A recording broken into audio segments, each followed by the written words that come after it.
வணக்கம். கேப்டனுடைய ஒய்ஃப் பிரேமலதா அவர்களுடைய வீடியோ ஒன்று பார்த்தேன்.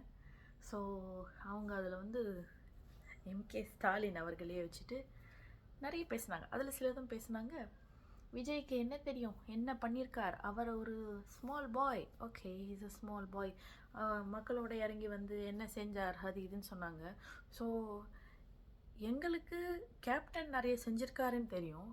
பட் இவ்வளோ நாள் நீங்கள் வந்து இறங்கி இத்தனை வருஷத்தில் நீங்கள் செஞ்சீங்கன்னு நாங்கள் எதுவும் கேள்விப்படலை. இல்லை உங்கள் பையன் செஞ்சாங்கன்னு சொல்லிட்டு, ஐ மீன் ஈவன் வென் கேப்டன் இருக்கிறப்போ அதுக்கெல்லாம் அப்புறம் நீங்களா அரசியலுக்கு வரணுன்றதுக்காக ஒன்று பண்ணுறீங்க. பட் எங்களுக்கே உங்களை கேப்டனுடைய பையன், கேப்டனுடைய ஒய்ஃபு இப்படி தான் தெரியும். நீங்கள் களத்தில் வந்து செஞ்சதா நாங்கள் கேள்விப்பட்டதே இல்லை. நாங்கள் கேள்விப்பட்டது வரைக்கும் உங்களால் தான் கேப்டன், நான் அதை சொல்லக்கூடாது, எனக்கு அது ஐ மீன் பேசுகிறதுக்கான ரைட்ஸும் கிடையாது அப்படின்னு நிறைய ஊடகங்களாக இருக்கட்டும் எல்லாத்துலேயும் எல்லாம் பேசுகிறது பரவாயில்ல, இல்லை எல்லாருக்கும் தெரியும். இது நான் புதுசாக சொல்கிறதுக்கு ஒன்றும் கிடையாது. அண்ட் இன்னொரு இன்டர்வியூ பார்த்தேன், அவங்களோட பையன் சொன்னது வந்து டிவிகேவோட நீங்கள் ஏன் அலையன்ஸ் வைக்கல, மக்கள் ரொம்ப எதிர்பார்த்தாங்க அப்படின்னு ஒரு ஜேர்னலிஸ்ட் கேட்கும்போது அதுக்கு அவர் சொல்கிறாரு, கேப்டன் என்னெல்லாம் செஞ்சுருக்காரு, அவர் வந்து எங்களை அப்ரோச் பண்ணியிருக்கணும் அப்படின்னு இவர் சொல்கிறாரு. ஃபர்ஸ்ட் ஆஃப் ஆல் கேப்டன் உயிரோடு இருந்திருந்தா கண்டிப்பாக விஜயே போய் அவர் அப்ரோச் பண்ணியிருப்பார். அதே மாதிரி மக்களுக்கும் எல்லாருக்கும் தெரிஞ்சது கேப்டன் என்னென்ன செஞ்சுருக்காரு, அவர் வந்தால் என்னென்ன மாற்றம் வரும்னு சொல்லிட்டு எல்லாருக்குமே தெரியும். ஸோ கேப்டன் இருந்திருந்தால் அவர் தான் அப்ரோச் பண்ணியிருப்பார். நீங்களே கேப்டன் போனதுக்கப்புறம் தான் அவர் இடத்த பிடிக்கிறதுக்கு வரீங்க அவர் பேரை சொல்லி.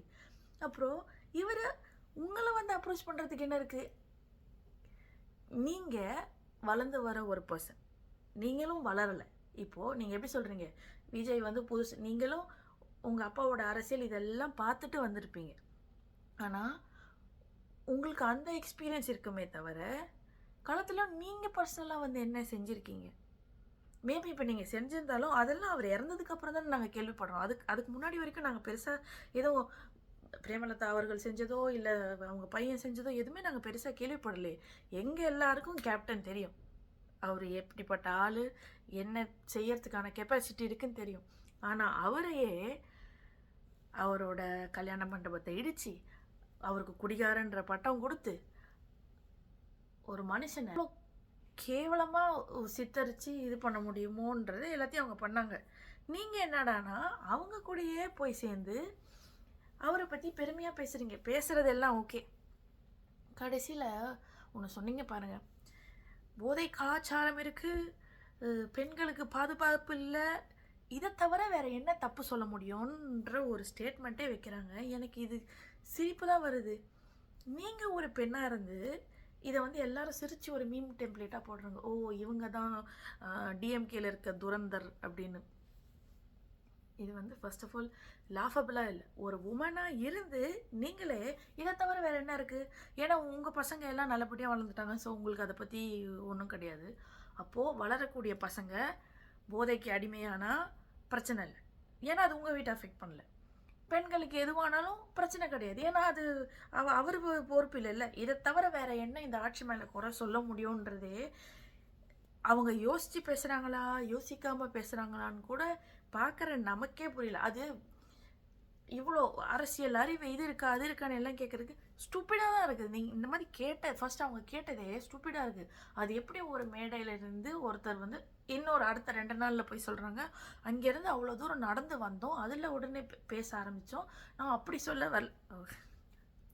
இன்னுமா நீங்கள் எங்களை முட்டாளாவே நினச்சிட்டு இருக்கீங்க? This is not even first of all right.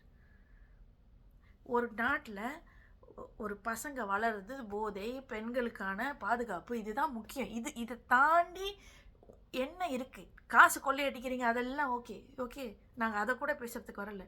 But ஒரு பேசிக்லேயே ஃபெயில் ஆகிட்டு இதை தவிர வேறு என்ன இருக்குன்னு எப்படி கேட்க முடியும்?